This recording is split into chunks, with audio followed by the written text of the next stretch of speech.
iya, kalau kita sebagai orang tua bisa mendampingi anak-anaknya, pasti orang tua akan menjadi filter. Betul. Orang tua akan mengajari, nak, ya sudah, misalnya kamu mendapatkan respon seperti ini gitu ya. Kamu harus seperti apa? Kamu harus seperti apa? Dia bisa memberikan nasihat-nasihat yang membuat anaknya itu menjadi tidak tenggelam gitu dengan hal-hal yang negatif. Betul. Nah, tetapi kalau orang tua nggak mau mendampingi dengan 1001 macam alasan, akhirnya susah, Bung. Anak kita bisa survive gitu. Ya contohnya ya kayak anak saya gitu ya, dia main game online gitu. Nah, pada suatu saat saya pergoki, dia sedang berkata-kata yang kotor gitu. Saya nggak tahu siapa yang dia maki gitu kan.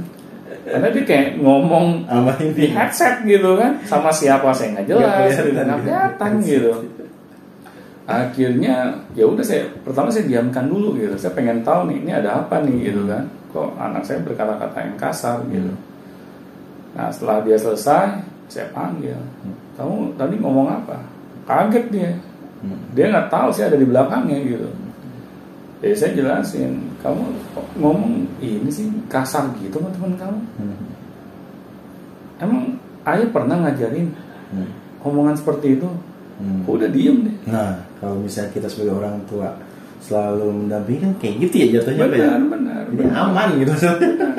Karena gini, Gung, ketika kita memberikan ya keleluasaan ke anak kita untuk memiliki HP, ada tanggung jawab besar di situ. Betul. Gitu. Kita jangan hanya ingin menyenangkan hati anak, karena kita nggak pengen gitu anak kita ketinggalan zaman, kita kasih HP. Tapi kita nggak sadar gitu, di balik HP ini itu ada sesuatu yang mudarat gitu. Nah, tetapi kita kan sebagai orang tua hanya bisa membelikan, tidak mengantisipasi kayak cyberbullying gini gitu. Kita nggak mengantisipasi dampaknya apa gitu. Pasti ada hal yang positif dan ada hal yang negatif. Tetapi kalau lebih banyak hal negatifnya, ini yang perlu kita antisipasi.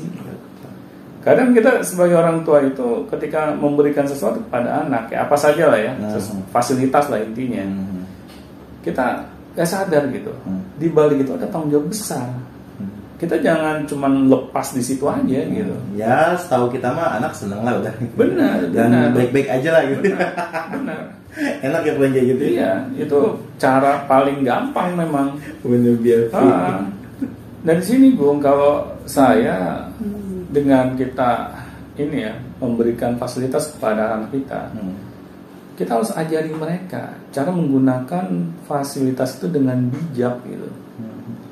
Kita jangan bosan gitu mendampingi anak-anak kita, karena kita nggak tahu kapan momennya anak kita ini mendapatkan dampak yang negatif dari sosial media. Ya kalau anak kita ini ya secara mental dia kuat gitu, dia bisa mengantisipasi segala hal yang membuli dirinya gitu. Ya itu sih ya 1001 sih Pak. Ya itu kan 1001 gitu. Kayak gitu ya. Tetapi misalnya pas anak kita ini dia mentalnya drop, kalau tidak ada yang bisa mendeteksi gitu ya, kita anggap hal yang istilahnya anak kita ini kok masih baik-baik aja gitu kan. Yang biasanya anak-anak itu ada yang berani ngomong ke orang tua. Benar. Kayak misalnya kalau yang nggak berani yang bahaya kan. Dia menyimpan gitu. Dia disimpan, dibully, disimpan. Otak-otaknya mati ya. Benar. Tiba-tiba bunuh diri ya. Nah ini kita ya harus mau gitu mendampingi anak kita. Sesibuk-sibuknya orang tua harus bisa meluangkan waktu buat anak-anaknya gitu. Karena yang namanya cyberbully ini kadang bukan anak-anak saja yang menjadi korban, orang dewasa juga bisa menjadi korbannya loh. Iya. Disangka baik-baik aja gitu. Benar. Padahal di otaknya berat. Ya apalagi kalau kita sangat aktif gitu di sosial media. Ya kayak saya aja gitu ya, saya menggunakan sosial media untuk sesuatu hal yang bermanfaat aja.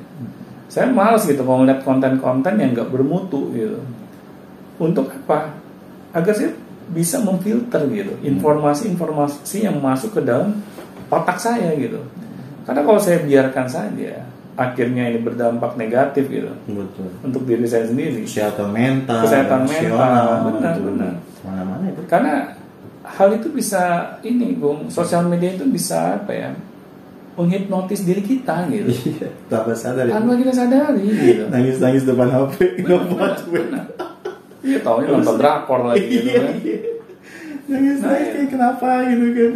Kalau sampai mental kita ya yang kena dampaknya, akhirnya sulit loh.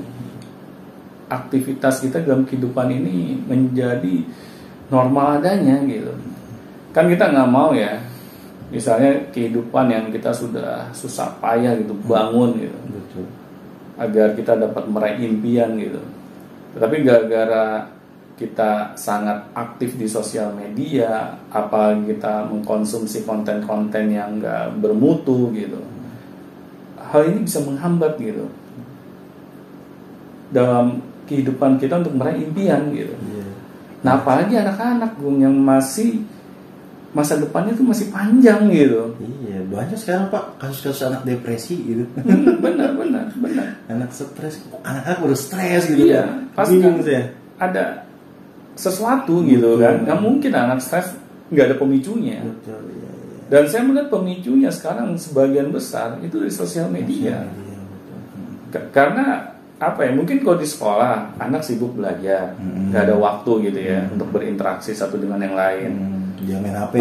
Akhirnya pas mereka ada kesempatan megang HP, mereka jadi balas dendam gitu. Iya, dan dia main HP itu nggak bener. Benar.